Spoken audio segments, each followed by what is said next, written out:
Rachel's breath hitched as his thumb brushed against her lips. She should step away, say something sharp and dismissive, something to break the spell between them. But her body betrayed her, frozen. The air between them shimmered, the bond igniting like a match catching flame. She lifted a hand to swat him away, a last-ditch effort at control. But before she could, he stepped back. When he did, the night seemed to chill in his absence, and the tension between them coiled like a storm ready to break. They walked in silence, their usual banter replaced by something heavier, something unspeakable. Every step buzzed with the weight of unspoken truths, the invisible thread between them pulling tighter. When they reached her parents' house, Rachel pushed open the door, her fingers trembling slightly on the knob. Lazarus lingered, close but not touching, his presence an unshakable force pressing against her back. The familiarity of home, the chestnut floors, the pastel walls, should have been comforting. Instead, they felt smaller now, as if shrinking beneath the weight of him. She turned, masking her unease with indifference. "I think this qualifies as safely home," she quipped, aiming for lightness. The joke fell flat, even to her own ears. "Good night." He didn't move. Instead, his voice dropped, teasing yet laced with something deeper. "I have the penthouse suite at the Carts, all by myself." Rachel crossed her arms, refusing to meet his gaze. Must be nice to afford the Carts. A slow, knowing smile spread across his face. Oh, the little mouse is afraid of the big bad wolf.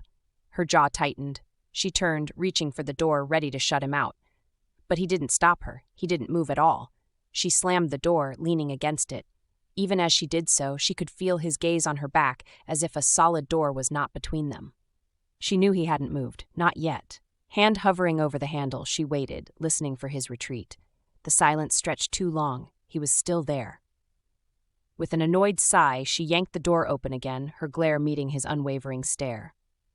"Go away," she said, her voice firm, but the command felt more like a plea, to herself, to him, to whatever this was between them. Lazarus studied her, as if searching for something she wasn't ready to give. "Give me your phone," he said. "It's only fair since I already have your number." "What?" "I'll give you my number in case you change your mind." "I'm not going to change my mind," she said. "And how did you get my number?" He gave her a sly smile. "Well, I'll wait for you in our usual place then," he said. "What?" A playful grin crossed his face. Then, with a slight nod, he stepped back, hands raised in mock surrender.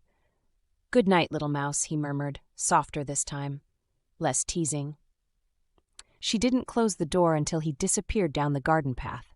A car engine rumbled to life, and then he was gone. Rachel leaned against the door, a long, shaky breath escaping her lips.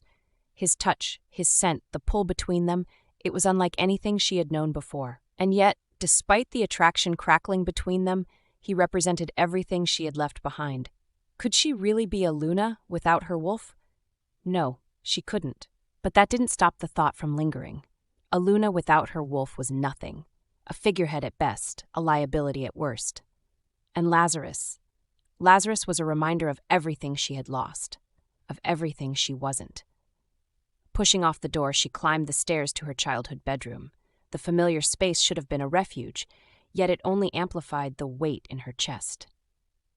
She let her fingers trail over the bookshelf by the window, grazing the worn spines of stories she had once gotten lost in.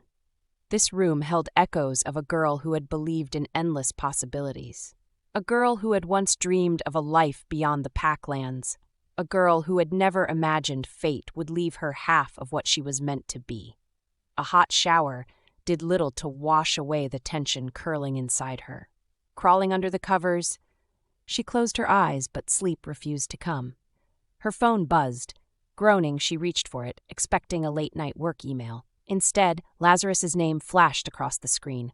"Sleep well, little mouse." Her fingers twitched over the screen. She should have ignored it, deleted it. Something. But instead she smirked, fingers hovering before she typed her reply. "Good night, big bad wolf." She tossed the phone onto her nightstand and sank into the mattress, exhaling. Somewhere, in the vast stretch of Packlands, Lazarus was settling into his penthouse at the Carts. The hotel sat on the outskirts of their territory, within the Pack's sprawling 250,000 acres of wild forest.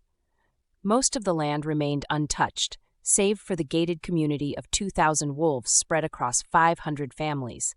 The Oregon wolves had mastered the art of blending in. A few humans had even bonded with wolves, adapting to the intricacies of pack life. Blackout dates during key seasons allowed the pack to roam freely, while outsiders remained none the wiser. Occasionally, tourists mistook young wolves for Bigfoot, fueling local folklore. The pack didn't mind. The legend kept business booming and provided endless amusement. Rachel smirked, imagining Lazarus enduring an overenthusiastic Bigfoot conspiracy theorist at the hotel bar. The thought of him, brooding while some eager tourist rattled off blurry forest footage, almost made her feel sorry for him. Almost, but amusement aside, the weight of the night pressed against her chest. What if she hadn't sent him away? What if she had let herself get lost in the moment, let the bond pull her under? Would she have regretted it, or would it have felt like fate reclaiming what it had stolen? Rachel turned onto her side, staring at the moonlight pooling on her bedroom floor. She didn't know how much longer she could deny this. The bond. The pull. Him.